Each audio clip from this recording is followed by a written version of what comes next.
Good evening, Cher. Good evening, Coach! Yan, no? I'm back.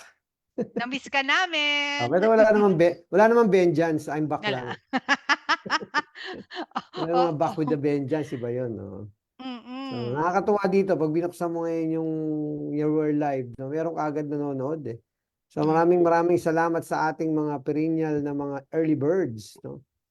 Nakakatuwa po at nakakataba ng puso ang inyong suporta. Lalo sa panahon ngayon na patungo na po tayo sa tag-init.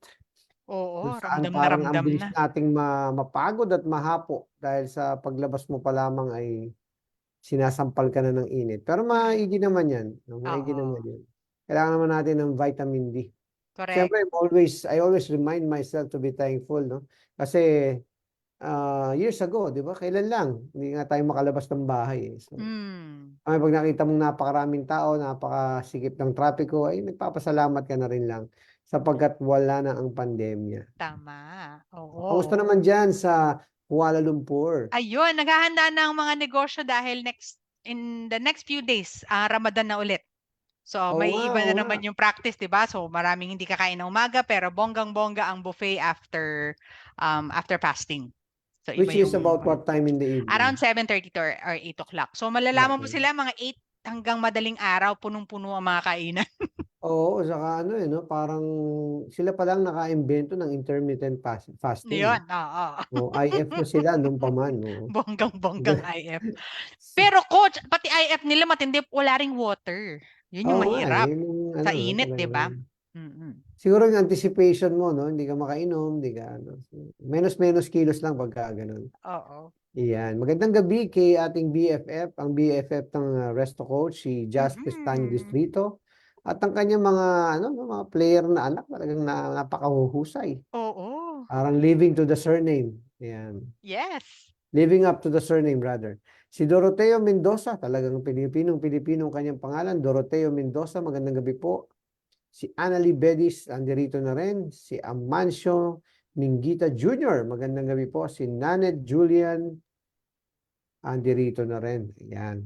So, apakaganda po ng ating episode last week, no? Ako'y nanonood lang sa gilid-gilid, no? Ang dami ko pong naisulat sa aking notebook. Ayan. Si PJ Veloso nandirito na rin. Parating nanonood diyan, syempre. Ating kaibigang si PJ Veloso at si Mm. Junri Sososco.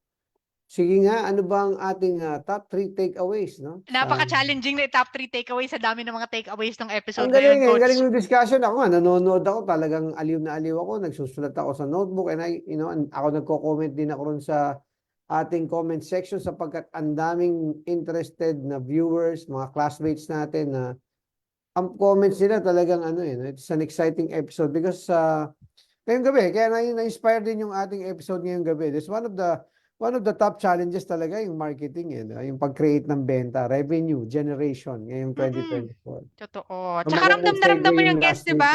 Sobrang excited na hindi mo kailangan ano na sila nag-excuse me sila na parang kailangan na nila magsalita.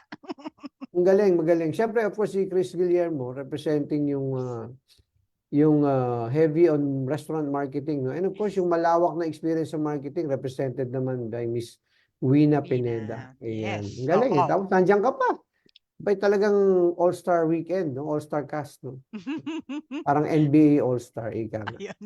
Ayun. Sige nga, tayo ngayon mag-top 3 takeaway. Ayan. So, unang-una pa lang yung nag-highlight ng comprehensive marketing plans na nag integrate ng environmental scanning tools like na-mention ng ang PESEL, ang SMART, ang BIRD, as well as mga SWOT analysis para holistic yung view, including competitive analysis and data insights as the guiding light. Yeah, it's very important na nowadays, hindi lang naman nowadays, maski naman dati pa, no? Even before, it's very important to ground your your decisions on insights. And insights are defined as, a combination of data or numbers and experience. Yeah, if you don't have the experience, then you should get the insights, no, from those who have actual experience. Yun ang parati natin pinopoint out. We always point that out, no, that experience doesn't necessarily mean that you have to go through it yourself, no. For example, customer insights, no, you have to get feedback from your customers. And sa restaurant, napakagandang pag-usapan yan because You know, for restaurants who don't do table visits, you're wasting a big opportunity, 'di ba, to get insights from your paying customers. I always highlight the word paying because even the product mix, if you don't take time to review your product mix, 'di ba? Product mix is the most accurate. It is, the most accurate, even more accurate than than surveys, etc. Because it's what the customers actually pay for. Diba? So they won't tell you a lie. That's actually what they purchase. And then, of course, you get the insights also of your employees who are facing the customers every day. So if you don't do checkbox and table visits, diba, hindi makukuha yung experience. The numbers might be, might mean something at when you look at it from the desktop, from the office, but it's actually very good to validate it with experience, diba? What do the numbers mean? Ano mang kahulugan ng numero? Then, saka ka lang magkakaroon ng insights. Ulitin ko po, opinion lang yun. Pagka, based on, experiences lang, or based on numbers naman, pag puro numbers naman, there's a tendency to be, misled by numbers. Baka hindi mo makuha yung why. Why are the numbers like this, di ba? Hindi mo mahuhuli. So, I'm glad that that's number one on your top 3 takeaways, because sa notebook ko yun, hindi nang nakasulat. Because it's very important to always be, objective when you analyze things. Ayan. Ayan. Tapos yung top number 2 natin is yung effective marketing plans. Create excitement as well as clarity, ensuring alignment with financial objectives, the vision, mission. Kaya siya yung nagde-drive ng company towards its goals. Yes, napakaganda ng mga words na ginamit mo, alignment and clarity, no? Yung parang ano yan eh. It's not only reciprocal, but it complements each other. You cannot be clear if you're not aligned, no? And clarity is also necessary for you to align. Diba? So, very important words to remember when you are crafting your marketing plan. No? Aligning with your company values, with your brand personality, brand identity, diba? And more importantly, yung purpose, mission, vision, diba? Yung in our case, no, ang tawag namin P2R. Purpose, vision, strategy, no, plans, systems, no, alignment is very important, because otherwise it will create yung magiging inefficient kasi may friction no, may waste of energy kumbaga sa physics, because hindi siya smooth yung pagtakbo. Ayan, and in support, yung last point natin would be embrace successful strategies while innovating to avoid predictability. Scrutinize natin yung objective natin against our resources to ensure feasibility and avoid unrealistic ambitions. Ang daming kailangan in terms of managing resources, but overall, ang aking comment dyan is that if you have an umbrella strategy, no, that's very important. Because hindi ka na maliligaw, that actually leads to a more efficient execution of your marketing plan eventually, no? But even during the planning stage, dapat everything is structured, but you have to have leeway for innovation. Kahit na in-execute mo na yan, things might change. Pero kung may overall strategy ka, you can easily align no? You can easily check if what you're doing, if the plans that you're trying to modify, if your modifications are actually still, within within the critical thinking process or the thought process that the strategy was built on. So napakalagang reminder po yan. It's not set in stone, but at the same time, it is not as firm as parang that cannot be violated, but at the same time, it needs to be founded on something solid, no? And that's yung pagiging solid din is coming from the purpose, the vision, the strategy, and the plans. Ang ganda, di ba, Coach? Actually, yung pinaka-favorite ko yung may question tayo last week, yung amidst all of this, di ba parang ang daming kailangan gawin sa marketing. Paano siya mapapasok or may embed dun sa daily buhay ng resto negosyante? Kasi di ba? Pinaalala natin yun. Ang ganda nung kwentuhan nyo last week. And actually, pag-usapan natin yan nung part 1, di ba? That, you have to be able to translate all these plans into an actual calendar. Yes. No, yung tinatawag na weekly flight plan, daily flight plan ng mga tao dun sa tindahan. No, kasi if it is not integrated or linked or connected to the calendars of those in the store, then it will become parang compartmentalized. No? Marketing will be doing their thing inside, kumbaga ang analogy ko sa isang kwarto, and then operations is clueless of what marketing is doing, then hindi ma-optimize yung synergy that can be created. And particularly, ang reminder dyan is, of course, the experience of the customer is the number one validation of whatever plans, no? Yung intention natin, yung mga plano yun, but yung actual experience ng customers yung magbabalidate. That's a moment of truth, sabi nga nila, di ba? Sa marketing, yun ang ginagamit na terminolohiya, di ba? What matters is the actual experience of the customers. What's the promise delivered? So for you to be able to align all of those things and connect them, kailangan merong coordination and yung calendars na ay sync, no? Lalo ngayon, madali namang gawin yan dahil yung mga Google Calendar visible, wala nga mga ganyang tools nung araw, but now it's very easy to do. Ang kailangan lang natin is the commitment, no? Commitment and the discipline to communicate and more importantly, to respectfully hold each other accountable. Diba? Kasi ang kalendaryo po ay kalendaryo lang yan pag hindi natin sinusunod, diba? So, kailangan susundin natin yung nakasulat sa ating schedules, no? Yun yung nagpapakita ng discipline. Diba? Sabi nga nila, it takes 2 weeks. Hindi ko alam kung totoo pa yan ngayon, ano? With the advent of social media. Usually it takes 2 weeks for a marketing action to materialize into something that is, ika nga, longer lasting yung effect. So, you have to be patient and more importantly, you have to be consistent. And consistency comes from the system. No? Ang sistema mo is a disciplined calendar that you actually commit to following. Yun yung paalala parate, no? Yung planning, kahit gano'ng karaming planning, if it's not executed with discipline and with the structure, may framework ka ng kalendaryo, it will not be sustainable. Magiging ang resulta mo nun, peaks and valleys din, no? Parang yan, may tataas, bababa, but it's not sustained. Ang gusto mo yung steadily increasing, di ba? Building relationships, yun, magandang na-highlight din yun last episode. Building relationships, hindi dapat transactional. Kung ano yun ang hirap ilagay sa marketing plan pag ang pressure natin are numbers parate. Ito yung mga goals, number goals. But, it's always a reminder that, it's the framework that we promote here is people, no? Brand, business. Diba? Yung business results are coming from, yung na-create na trust ng brand and yung nakikreate ng trust para sa brand ay yung mga tao ng brand, no? Yun naman hindi naman inanimate object naman lahat aside from the people, di ba? Behind the brand. Yan. Ayan, o, di ba? Babatiin natin ang isa sa mga, kakataba naman ng puso, nandito si Philip Moran, ng ating kaibigan mula sa Amici at Karamia. Gandang gabi po, Sir Philip. Yan. Sa mga iniidolo natin sa industriya yan. Si Freda Mapano, si Jiben Sumaylo Avarico, Neil Yang. Kala ko last week si Neil Yang. Neil Yang. Neil Yang. Kala tuloy edad ko Elisa, nandito na rin. Mergel Kabilogan. Ito, magaling din ito. Si Harold Mauricio De Yang. Si Sir Harold. Si Boris Pido from the Middle East. Si Mami Sin Pineda. No, ang susunod na Homeowners Association President sa kanilang lugar. Magandang gabi po, Mami. Francis Abay, magandang gabi sa iyo. Si Coach Donald Tenorio mula sa Australia, sa Toraji Beach. No?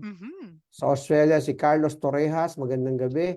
Jess Nuida, si Bushes Martin, mga foreign sounding. Si Julio Rosales, si ito, paborito kong tao rin to. Nasa panahon namin dati sa Taft, no? Nagpapataas kami ng benta. No? Si Janice Kerubin. Bago pa nagkaroon ng Janice de Belen, ay may Janice Kerubin na po. Ayan. Si Freja Rockwell is watching also. Ang aking inaanak, bagong inaanak, Charis Wenco San Jose. Ayan. Mabuhay ang bagong kasal. Ayan. At si Mike, ang kanyang asawa. Ivy Par Alcantara, Jay Castillo, Rodel Gelgado. Nako, si Rodel, sa kakapapanood mo, lalo kang huhusay niyan. Si Emma Itang. Ayan, si Gerard Flores, kanina ka-text ko lang to Si Neddy Ganod, no? Si Samira Nasiri, Merly Barlaan, Ivy Laureta, Boy Garcia. Yan ang talagang pag nababanggit mo yung pangalan Boy Garcia, tas with an H, talagang Pinoy na Pinoy yan, no? Alam mo yun, no? Kulang na lang, Rodolfo. Rodolfo Boy Garcia. alam talaga. Renato Zapanta Echevarri, malamang doon siya pinangalan Magandang gabi po. Po nakakatuwa. At nandito tayong mga classmates natin. Of course, from the UK, no? Si Victor Mempin at from Las Vegas with love, si Jake Castro. Lydia Fuchs is also watching. Good evening, good evening. Okay, tuloy natin, partner. Ano bang ating episode ngayong gabi? Ayan, maganda nating seg natin from marketing, nandito na tayo sa Reso Negosyo 2024. So how to address this year's top Resto Negosyo challenges? Oo, napag-isipan ko na ano no, although we had a New Year's episode and actually we did a December episode talking about the outlook for 2024. Magandang i-update natin, no? Oh, Mhm. nakadalawang buwan na halos yung 2024. Ano ba yung mga top challenges, no? Mula Mm-mm. 2023 to 2024. So, yan Oo. pag-uusapan natin ngayong gabi. And I'm sure pinagandaan mo to at mga pang grand finals at pang Miss Oo. Universe na naman ang inyong mga katanungan. Dahil Mabuhay meron kayo. kang 1 week na nakapagpahinga, ayan na naman tayo, pahihirapan na naman kita. Hindi, sige lang. Enjoy tayo dyan. Teacher Ayan. Yam, magandang gabi sa'yo, Teacher Yam. Hello. Go ahead. Okay. So, napag-usapan natin nasa, ano na tayo, we can't believe na halos Q1 na, di ba? Kahit Lunar New Year pa lang, pero nasa first few months na tayo. Ano yung top restaurant business challenges you've encountered?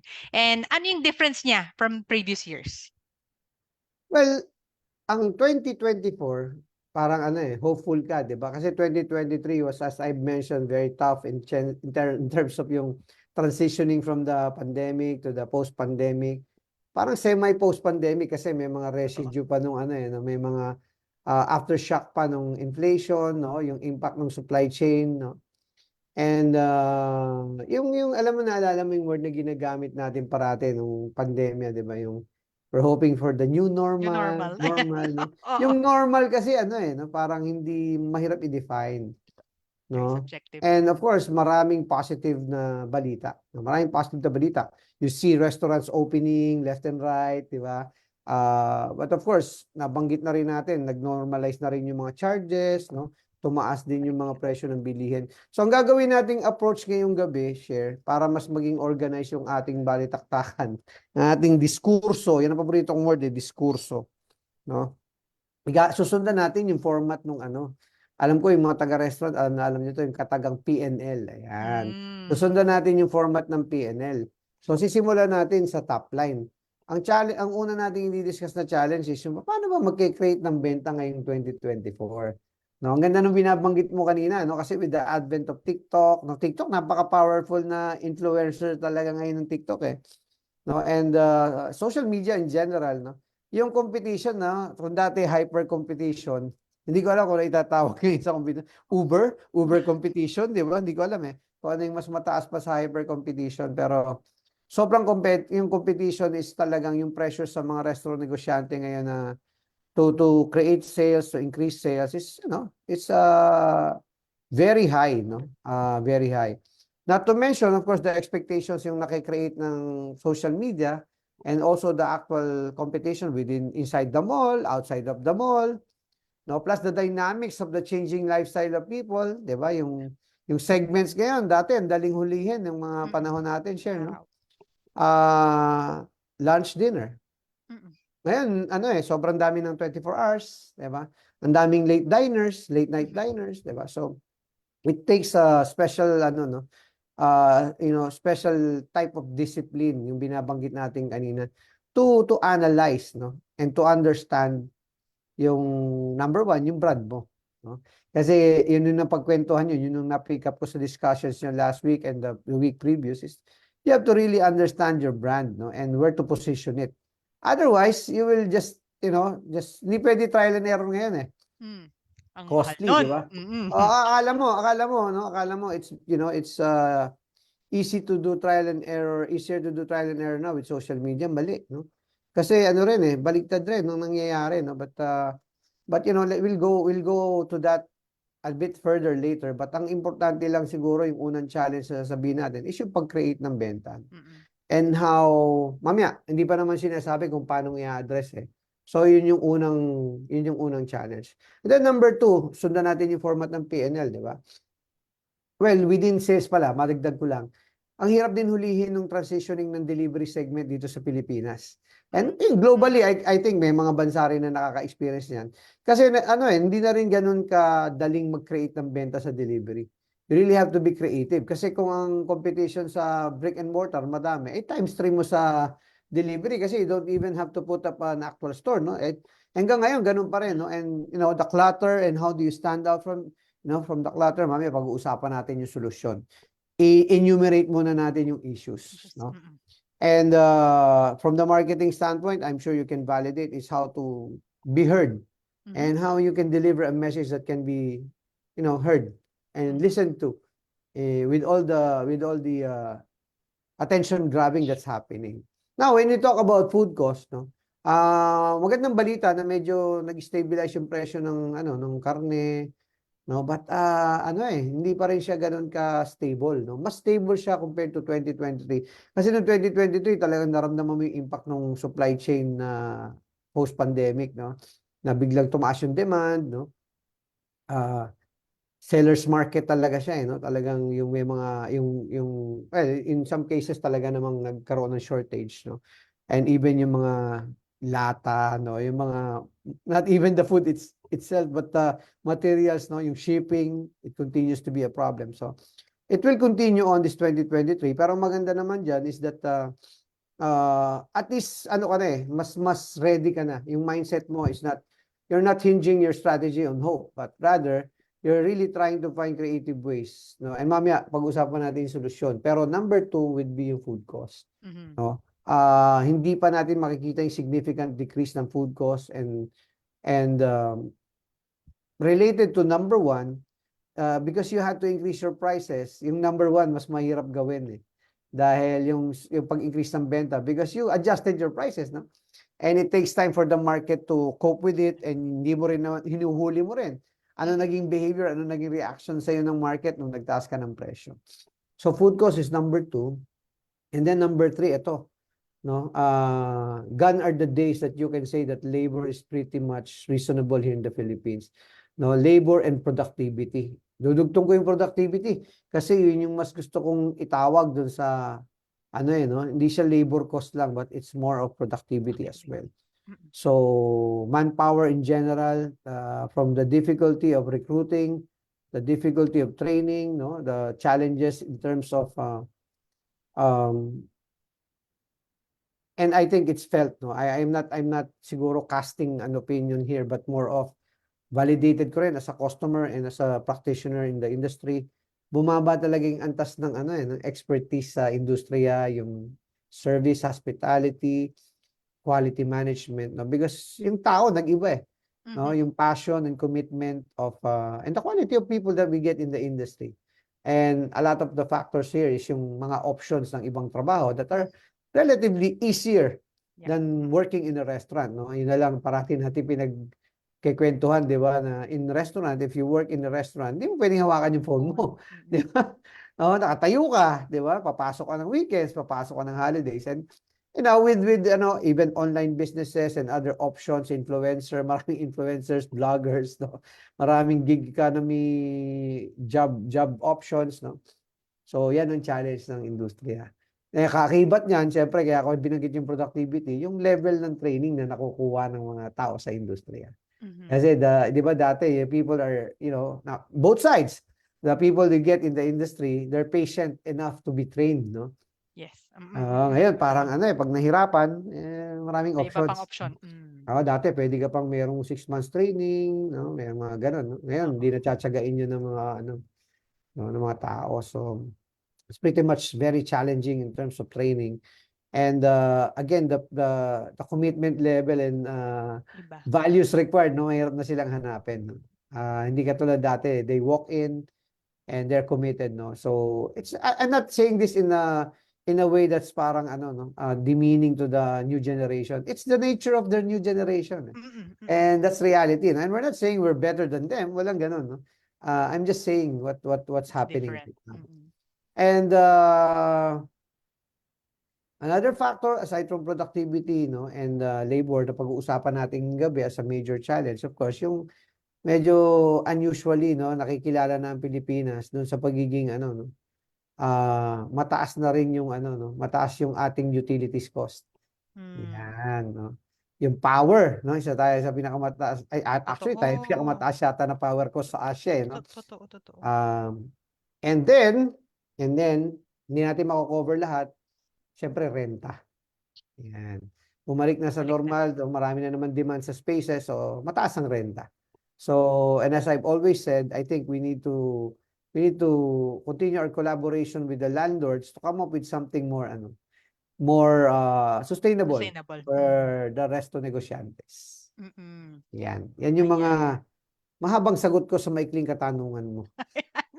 Hindi, ang maganda dito, syempre, alam mo na yung susunod ko. Kasi naglatag ka ng mga problems, ano na naman yung ating possible solutions and impact and overall strategy and day-to-day operations. Yan ang problema pag naglatag ka ng problema, ikaw rin ang Yung magbibigay susunod. ng solusyon. Totoo yan, oo. Ganun naman.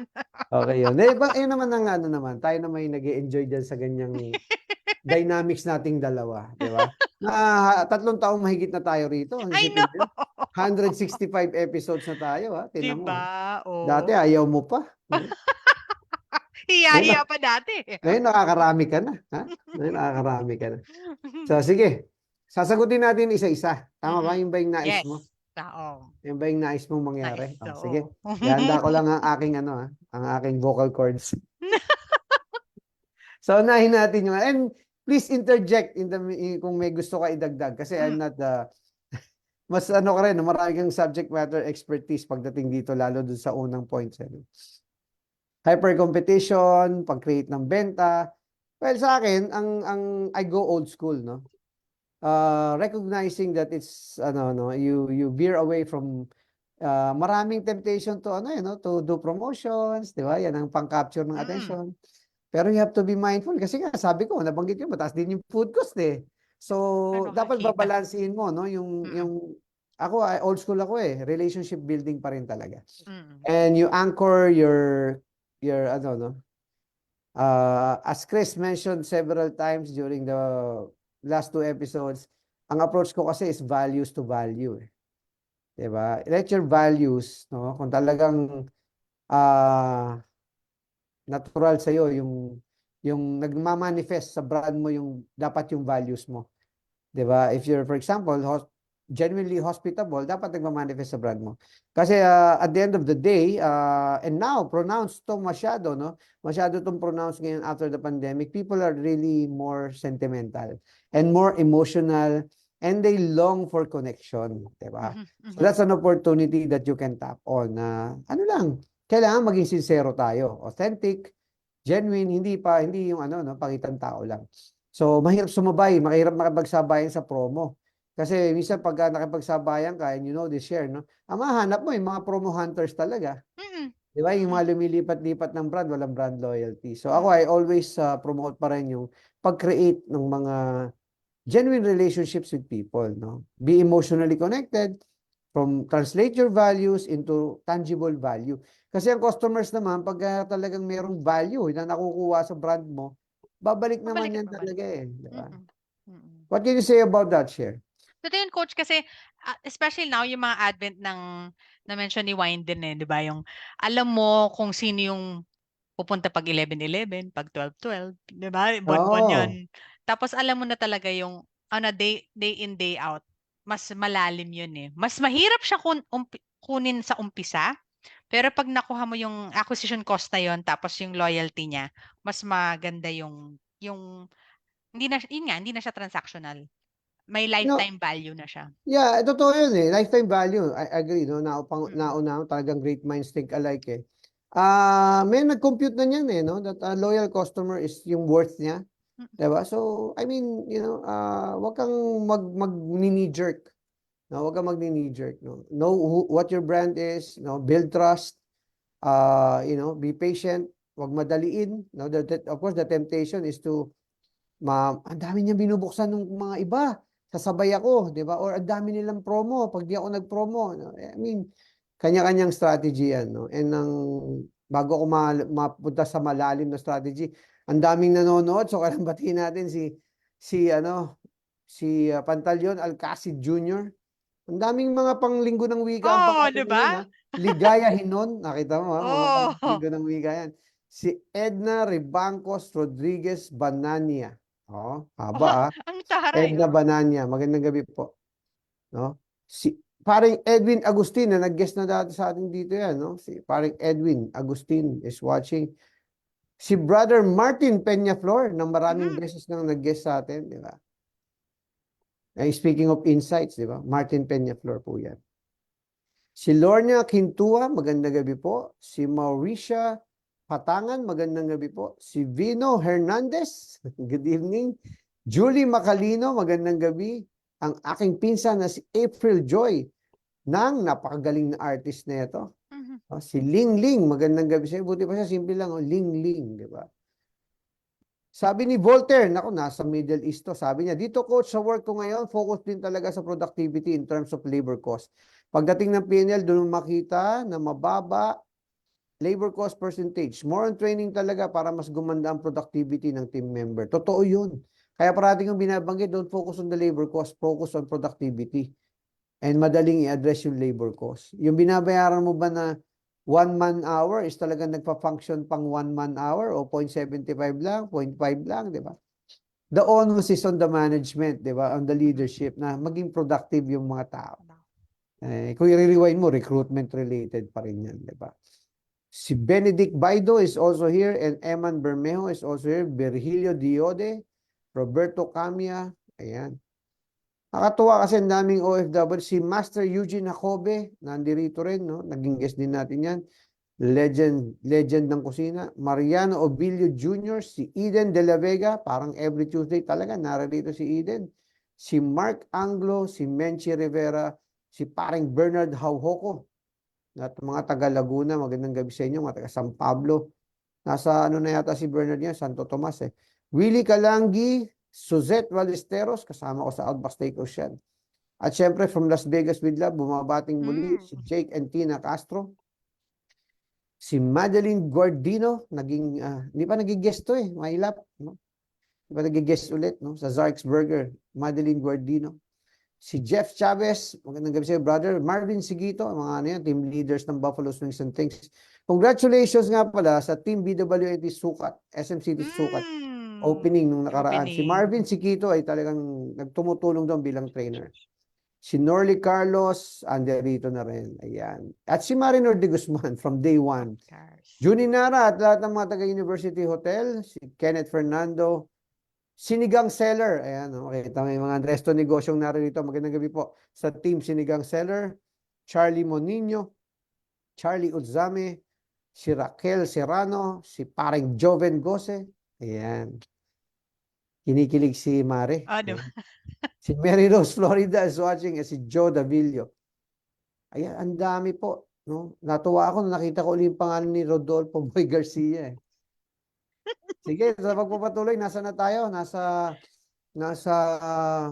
sales, di ba? Sales, Ngayon, kaugnay ng sagot ko sa benta, di ba? Relationship building, no? Don't be transactional. Huwag masyadong magpadala sa trend. I think a lot of it, kung gusto nyo balikan, yung last 2 episodes, balikan nyo.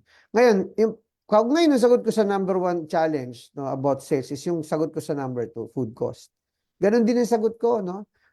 Menu innovation should be focused on value, creating value, no? Real and tangible value, no? Wag tayong bibigay doon sa pagkakat ng portion cost, no?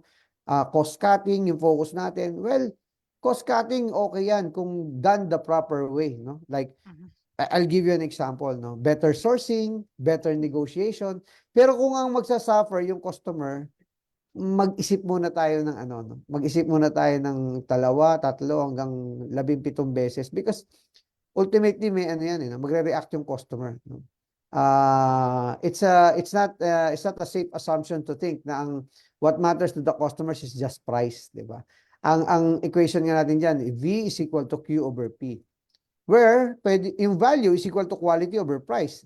Ang sinasabi ron, may dalawang ways, no? Kung algebraic equation yan, increase mo yung quality, no? Imbes na itutok mo ron sa pagbaba ng price, no? So a lot of it is going to be, ngayon maganda ang impact ng mga R&D, no? Yung mga culinary, no? Because yung mga chefs, no? Because menu innovation needs to be more creative, more innovative para matulungan yung food cost, no? Paano mo babalansin yung menu na merong mga high food cost item? Paano mo babalansin ng low food cost item pero high value perception and high tangible value talaga sa customers, no? Kasi hindi it's not as simple as just increasing your price. Alam natin 'yan. Maraming nakaranas niyan noong 2023 na parang hindi, talagang 'yan ang presyo, taasan natin yung selling price. Maraming nagsisi diyan, no? bumagsak talaga yung transaction count. So it's about being more creative, creating a menu that will still deliver value despite the challenges of inflation and higher food costs. No, it will tip ko lang. Titingnan nyo rin yung wag niyo i-assume na all throughout the week pare-pareho budget ng tao. May ibang budget yan sa weekday lunch, may ibang budget yan sa weekday dinner. So it's about being diligent enough to create, no? Put yourselves in the customer's shoes, 'di ba?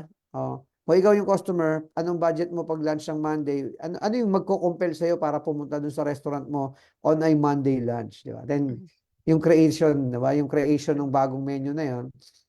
Kumbaga, hindi na pwede yung isang menu good for all the week, no? The whole week, no? So, you have to be creative. And, yung delivery is a good platform because you can immediately change your delivery menu, eh. Di ba? So, make LTOs, make seasonal offerings. Yung promotion it doesn't need to be a price cut, no? Pwedeng promotion yan na bagong features, no? Bagong bundles, no? And create value without compromising food cost. Kasi sales is not the one that you bring to the bank. Although literally, dinideposito mo yan. Pero nag-i-issue ka naman ng cheque pambayad ng in-order mo, eh. So, na raw material. So, ang totoong, titingnan mo yung profitability. No? So, food cost is the biggest sa Pilipinas. And pangatlo, nakakalungkot masabihin, humahabol na ang labor cost. No? And right now, no, pinapanalangin ko na sana po ay maghunos dili, no? Yung mga nasa pwesto, na hindi po ganun kadali yung i-increase natin bigla yung minimum wage. No? Oo. No? Hindi po ganun ka. Tingnan po sana natin yung magiging impact. No? Kasi, I don't want to dwell into this topic because I out of my respect to, of course, yung mga representatives, no, mga senador at mga kongresista. Pero sa akin po kaya nga po merong wage board, no. Kasi po pinag-aaralan ng maigi yan. Because if you just increase minimum wage again, no, may tama po yan kasi yung service charge law, and then ngayon yung minimum wage, no, kakataas lang to 610, magiging 710. No, malaki pong impact niyan. Ngayon, ang call to action sa ating mga resto negosyante is talagang magtuon tayo ng pansin doon sa yung mga precursors o yung mga preceding, yung mga prerequisites bago mapunta ron sa actual na operations, yung recruitment at saka training. Kailangan nating lalong mas maging mahusay sa recruitment at training. Kasi if you find the right people, no, mas madali ang training, mas maganda experience ng customers. So, pagalingang maghanap ng tamang tao. Kasi ang tamang tao, aligned yung values, no? Aligned yung personal objectives niya sa company objectives, no? A lot of alignment, no? Sabi ko, alignment is a prerequisite. And more importantly, yung mga nire-require mong mga characteristics, no? Lalo na yung mga core values niya, yung passion, commitment, no? Multitasker na dapat ang tao ngayon, hindi na pwedeng ilimit ng front of the house lang, di ba? Kailangan yung mga inahire mo, mga future leaders, kasi pag nag-invest ka sa training, mas maigi na mapapakinabangan mo yung in-invest mo sa training for a longer period of time. Hindi yung pansamantala lang, di ba? So, yun yung mga bagay na dapat natin consider. And then, of course, managing the shifts, no? Doon naman nangyayari yung totoong pag-grow ng tao, no? Yung mga high-impact leadership disciplines na tinatawag, no? Sa amin, yun ang tawag namin, no? Ibig sabihin, you invest in leadership, putting in people who will actually optimize yung mga tao on floor. Kung dati, ang binabantayan mo lang yung paggawa ng cheque, pambayad ng food cost, ngayon, parang sa Amerika na tayo. Lahat ng schedule, hanggang sa kataas-taasan, nire-review ang schedule ngayon. Because the tendency is really to put in the people, di ba? So pagka manager, sorry mga kasama kong mga naging manager din po naman ako nung araw. Pero ang natural tendency mo is, di ba, to just flat people kasi ayaw mong, di ba, may hirapan ka pag konti kayo. But, ang hahanapin mo yung mga leaders and managers that have sense of ownership, di ba? Yung who will decide like owners. Tinitingnan nila na pag nalugi yung tindahan, baka magsara. So, yung schedule talagang sisilipin natin, no? Based on transaction count, not only based on sales, kasi baka naman ang mas maigi kasing pamantayan is gano'ng karaming transaction ba per hour. So, hihimay mo na yan per hour transaction count, tumutugma ba rin sa schedule mo, di ba? And when you do your schedule, kailangan, alam mo naman yung computation ng labor, eh. So, lagyan mo na ng computation, ilang man hour sa dulo, ilan ang projected sales, o ilang percent ang magiging labor cost mo pag yan ang in-implement mo schedule. 'Di ba? And whether we like it or not now, baka kailangan tayong magka-cut ng tao. Para sa Amerika na rin, nagka-cut ka na ng tao pag, walang benta. Sorry, but we have to cut you shorter hours. Reality na ngayon sa Pilipinas yan, no? Kasi tumaas na talaga ang labor cost. Kaya ako po, nung araw pa, no, wag pong magagalit yung mga tatamaan. Gigil na gigil po ako pag naglalakad-lakad ako, kahit sa hindi sa restaurant. At napakarami nung patayo-tayo lang, no? Kasi po, yan yung in the future, meron po talagang impact sa atin yung lack of productivity, no? Ayan po, nangyayari na po, no? Na ayan, forced to good na lahat. Hindi na ganun magiging kaluwag ang mga may-ari ng mga restaurant sa pagpa-plot ng schedule ng oras. Oo, so kailangan po mag-adapt yung labor force, no? Yung mga masisipag, matsatsaga, magsha-shine, 'di ba? Kasi ako, blessed po ako nakapag-experience din po ako ng work abroad, no? In a lot of my training requirements before, no, sa iba't ibang branches. Makita mo, no, kayang maging productive ng Pilipino pag nilagay mo sa abroad, eh. 'Di ba? Totoo. So, gising na po tayo, no? Kailangan po nating maging productive para po maging genuine stakeholders tayo sa future ng ating resto negosyo. Kasi pag nalugi po yung mga restaurants, mauubos din yung paglipat-lipat-lipat mo, no? Alam mo, kung ako sa inyo, no, based on personal experience, optimize the opportunity to learn, no, to take on bigger responsibilities, kasi yung growth and development, yan ang talagang pang-safeguard ng future ng pamilya mo. Di ba? If you grow and develop as a leader, parating mo na-emphasize yan, no? Management is ano yan, eh, no? Dime a dozen yan. Pero yung mga leaders, talagang yan ang mga hinahanap ng mga kumpanya. So, let it become a win-win situation. No? Pag naramdaman mo hindi ka productive, di ba, ang daming ways. Side duties, no? Matuto ka ng simple repairs and maintenance. Sa ibang bansa, ganun, eh. Show that every hour that's paid is worth it, no? And then eventually you aspire to become leaders and managers, well equipped ka, kasi alam mo, nag-multitask ka, nag-cross training ka, 'di ba? Nag-marketing ka pa. Marketing po ako, ganoon ako. Mahilig ako mag-raise ng hand ko dati, no? Pagka yung mga may bagong task, sige, gusto ko matutunan yan, volunteer ako, sige, gusto ko pong mag-flyering, gusto ko pong mag-marketing, di ba? O pagka may cross-training sa kusina, sali po ako dyan, di ba? Because yun yung solusyon, no? Lalo ngayon, no? Dumarating yung panahon ng AI, no? Ng technology, no? QR ordering, di ba? Sa Japan, alam naman natin, reality yan, di ba? Hindi na kailangan ng server, vendor machine, kunin mo yung sarili mong resibo, ikaw na mag-abot sa kusinero. So, yan po mangyayari na sa Pilipinas yan pag hindi tayo nagising na kailangan nating mas maging productive. So, productivity po, no? Stemming from recruitment. If you recruit the wrong person, ako, training cost yan, turnover cost yan, no? And more importantly, yung customers ang magsasuffer. Never practice on the customers. Ayan. So, naano tayo sa labor cost? Tayo sa utilities, no? Siyempre, kailangan nating mag-engage ng mahuhusay na mga designers. Mag-invest kasi marami po nag-shortcut, nag-engage ng arkitekto, ng designer. No, lalo na, no, wina-emphasize ko parati sa mechanical, sa electrical, sa plumbing. Pag nagkaroon ng problema yan, mas malaking gastos. So, engage in the right people pagdating yung mga experts sa pagdi-design ng taming restaurant, no? And it includes yung inyong pagmamanage ng electricity. Mas madali pong i-manage ang electricity kung tama ang configuration ng design. 'Di ba? Optimum lighting, yung tamang level ng air conditioning, 'di ba? So, engage, no? Engage the experts, i-outsource nyo, no? Although maganda pong pakinggan yung kwentuhan nung araw nung nagsisimula ako ganito. Pero there's a smarter way of doing it, no? More cost efficient kaysa yung tina-trial and error mo. Then of course, again, sa recruitment, kung meron kang mga taong may malasakit, alam mo, doon pa lang sa opening procedure, closing procedure, ang dami nyo nang matitipid kung ang tao nyo ay may malasakit talaga, no, na nagmamadaling mag-closing, hindi dahil sa atat umuwi, pero wala namang masama sa atat umuwi, eh. Kasi nga, di ba, work-life harmony yun, pero nakakatipid ang kumpanya pagka mas mabilis times efficient tayo, di ba?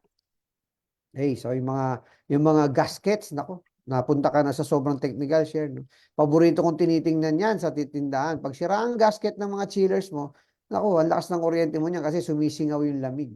No? Pag madumi yung compressor mo, ayan. No?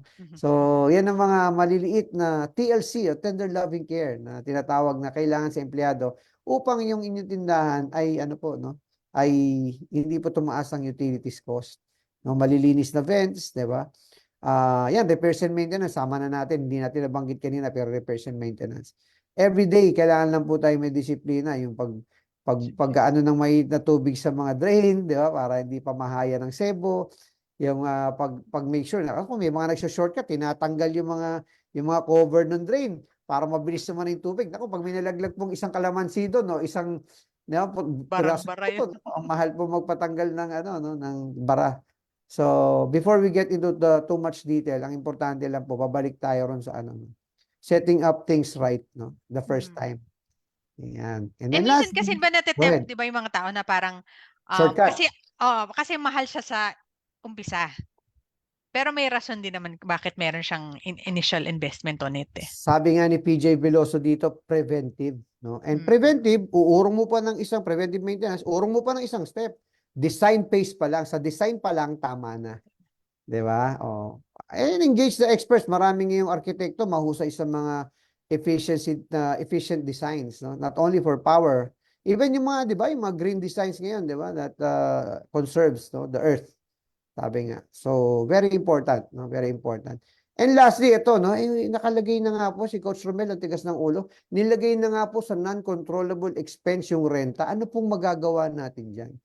Oh, 'di ba? So, i-challenge ko yung thinking na yun. Pag mataas ang renta nyo, supposedly, kaya mataas renta mo, nasa magandang mall ka. So, kung mababa ang benta mo sa isang magandang mall, then you're not optimizing the benefits of being inside that mall or in that location. Diba?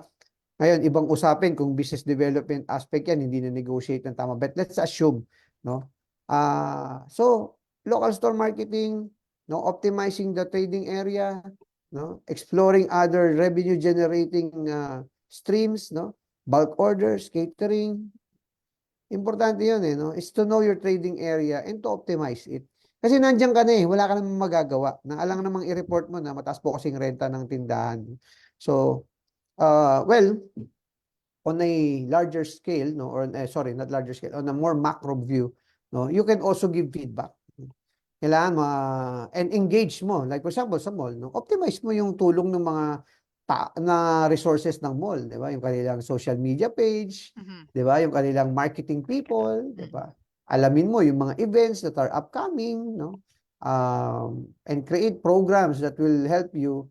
Ano, kumaga, don't cry over spilled milk. Don't cry over spilled milk. So rather, andyan na yan eh. So optimize mo yung renta. Kasi ang metric naman dyan, rent over sales or yung rent to sales ratio, no? How much revenue per square meter, no? And kung resto negosyante ka naman, na-involve ka sa design, maybe it's time for you to think of a more efficient design. Diba? Hindi po maliit ang restaurant sa Japan dahil trip lang nila. Karamihan po yun, driven po yun ng renta. No? So now, in the Philippines, parang labor cost yan, nakakalungkot. Nung araw, parang pwede ka magmalaking spasyo dahil mura renta, ngayon hindi na po. So kailangan more efficient designs, more efficient kitchens, no? Kailangan mag-invest tayo sa pag-aral ng mga time and motion studies, no? Layout, di ba? Kailangan maging involved tayo as resto negosyantes. So, yun nasagot ba ang iyong katanungan, Michelle? Bonggang very purposive. Talagang maraming parang hindi lang isa, dalawa, 15 beses pag-iisipan mga bagay-bagay. O, alam mo, kaya ako gusto to, ito, ma-share ko lang. Total, tayo rin lang man dito, bukod sa milyon-milyon nating viewer ngayong gabi. Alam mo, kaya ako gusto po, kahit minsan napapagod rin naman po ang katawang lupa natin, no? Kahit basta Martes ng gabi, ganado ako. Kasi ako rin po mismo, nahahasa ako. Kasi wala naman po akong binabasa eh. No? So, ibig sabihin, syempre sa pagtanda po ng tao, ngayon eh, nasa 42 years old na po ako. Yes! So, baka kailangan nasahin ko. And, you know, when I say these things, when I share it with you, tuloy-tuloy po yung ano ko eh, yung paghahasa ko sa sarili ko eh. No, na-update ako, na-prepare sa akong, well, for lack of a better term, na-prepare sa akong mag-review, mag-prepare for the episode, di ba? So, beneficial po sa akin itong every Tuesday tayong nakikita-kita. Sapagkat hindi po ako nagpapahinga sa aking kagustuhang matuto.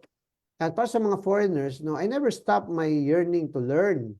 No, and my commitment and my accountability to myself to learn, grow, develop, No, I never assume that I'm already old or I'm already seasoned or I'm already experienced.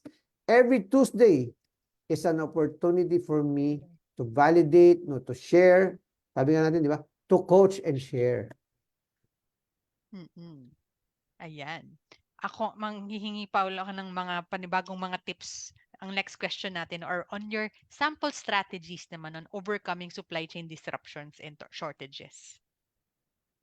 Well, ang reality kasi ng mga pangkaraniwan, 'di ba? Hindi naman tayo pwedeng mag-import, hindi naman dito sa Pilipinas basta-basta nakapag-import or may difficulties din tayo to, we just go with what's available, you know. So kaya nabanggit ko kanina, 'di ba, yung investment in R&D. Mhm. Lalo ngayon, ang daming resources, 'di ba? Online, 'di ba? Or you can even, enroll in classes or engage an outsourced consultant, 'di ba?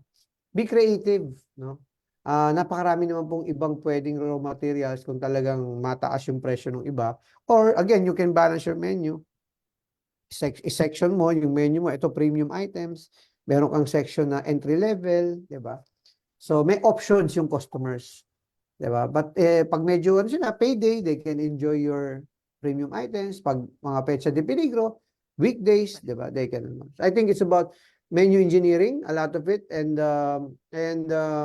yung mga ibang ano, no, yung mga ibang mas may oportunidad na hindi na mga startup yung ano, nakikipag-collaborate sila sa bigger brands or nakikipag-merge, 'di ba? Kasi to build yung volume, 'di ba? Kasi pero mahirap din kasing abutin talaga yung volume na may leverage sa totoo lang, no? So, I guess another answer would be yung diligence of really going out to the market. Do not depend pag pa medyo ika nga maikli ang kumot, matuto tayong mamalengke, no? Balik tayo sa basic, tayo mismo yung pumunta. Huwag tayong kasi the more that you just outsource or buy from suppliers, 'di ba? Meron pang ano yan, markup yan. Understandable naman yun. So baka pa pwedeng bumalik muna tayo dun sa diligence of going back to the markets, no? And even the chefs do that, 'di ba? Yeah. So para in touch din tayo, no? Another thing would be ano, no, although magaling tayong paalala lang to, no, kahit gaano tayo kausay mag-negotiate, mag-create ng menu, ultimately execution pa rin talaga yung pinakadulo, no. Kasi kung may wastage tayo sa tindahan at hindi maayos yung sistema standards natin at yung disiplina sa tindahan, 'di ba? Sayang lang yung mga ni-negotiate natin kung nawe-waste lang. Mhm. And unfortunately, no, talagang nangyayari po ang pilferage. So, kailangan meron din kayong magandang POS system, meron kayong CCTV, no? Not only for ano, no, for these kinds of instances, but also for the security of the store. And integrate mo yung ano, no, yung sariling disiplina mo to check on what really matters, yung dashboard mo every day, di ba? Your daily inventory items, your daily audits, no? What's being rung up on the POS, baka mamaya may hindi na pa-punch, issuance of receipts, di ba? And going to the stores, if you have more than one branch or if you have just one branch, be there in the store para nakikita mo talaga yung actual na nangyayari, no? Supply chain, mas malawak na usapin yan. So, a lot of it, you cannot do anything about it. So, you just have to adapt, no? And pivot, no? Seasonal offerings, kung mahal ngayon ng sibuyas, di ba? Iba naman, di ba? So, sabi ko nga, ang taas ng value ngayon ng mga mahuhusay sa culinary. Mhm. And pag pinartner mo yung husay sa culinary dun sa business ano, no? Expertise, Mhm. champion yun. Ayun. Ang bilis na naman. May magla-last question na ako, coach. Bigla ko na-realize, Oo nga, 9:19 na. bilis ng O, di ba, oras ha? bilis? O, di ba? Grabe. Ayun, so napag-usapan natin yung may post-COVID, ano, 'di ba, may mga residue pa. So, how can restaurants navigate naman yung changing health and safety regulations as well as yung bagong consumer expectations pagdating sa cleanliness and safety? Ako, nabanggit ko 'to, maalala mo 'to, share kasi nung Mm. pandemya, paulit-ulit yung sinasabi, hindi naman Oo. kailangan ng pandemya para maging attentive tayo diyan, eh. Kasi Mm. all it takes is one incident na maka-food poison kayo or 'di ba? And it will ruin, your hard work that you have put in, masisira yung brand niyo. So, ako ano 'yan, eh, it's not even ano, a point for discussion, 'no? Kailangan part ng training is food safety. No, we invest in, again, proper design of the store, impacts cleanliness. Pag masyadong marami mga nooks and crannies na mahirap linisan, di ba? Alam mo, ang tao, simple lang naman eh. Pag madaling gawin yung tama, ba't mo gagawin yung mali? 'di ba? Ibig sabihin, mas madaling gawin yung mali, 'di ba? So, look into your systems and standards as well. And what you permit, you promote, 'di ba? Yung timely and effective response to instances that will set a strong message sa mga tao sa tindahan kung ano yung tama at saka ano yung mali, no? Ulitin ko, what you permit, you promote, 'di ba? As a leader, as an owner, anong standard yung siniset mo, 'di ba? And it starts with you, no? Kung paano ang itsura mo pag pumunta ka sa tindahan, 'di ba? Eto, narinig mo na ba yung kwento to? Familiar sa ito, share, no? Etong gusto ko sa pagninegosyo eh. Pwede ko pumunta sa trabaho kahit naka-shorts lang ako. Be careful, no? Pagka mga ganung bagay, no, lalo pag may-ari ka na, iba na dapat yung estado mo na you should set the standard for your employees. What you permit, you promote. Okay? So, kailangan natin maglagay ng malinaw na standards pagdating sa food safety.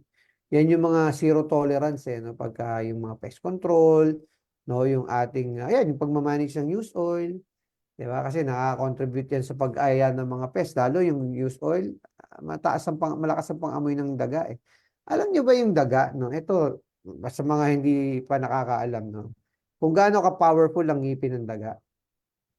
No, ang kisame ng mga restaurants, lalo sa mall, pag tabi-tabi, may nilalagay diyan na hindi sapat ang hollow blocks. Kaya nilang ngat-ngatin ng hollow blocks at simento. Naniniwala ka ron, Sir? Kaya nilalagyan niya ng special na metal wire mesh na nilalagyan ng alam mo yung foam na nagiging plastic, yung i-inject mo tapos nagiging plastic siya na matigas, no? To prevent rodents from ganun ka powerful ang mga daga, no? And mape-prevent yan. Ang number one solution ang kakibat ng food safety is cleanliness and organization. Hindi po tayo pwedeng maging clean kung hindi tayo organized. So implement the checklist properly, no? Ilang CR na yung isang CR tuloy Pilipino, ilang restroom na yung napuntahan mo na nakalagay yung nakikita mo yung checklist, di ba? Mayroong pangalan, Yes. may check, no? Hindi po doon dapat nagwawakas doon eh. Kailangan talagang yung manager sa on shift, umiikot talaga, no? Kung ikaw mismo ay naririmarim ka mag-CR doon, then hindi malinis, sara mo muna yung CR. Yung restroom, dinisan nyo muna.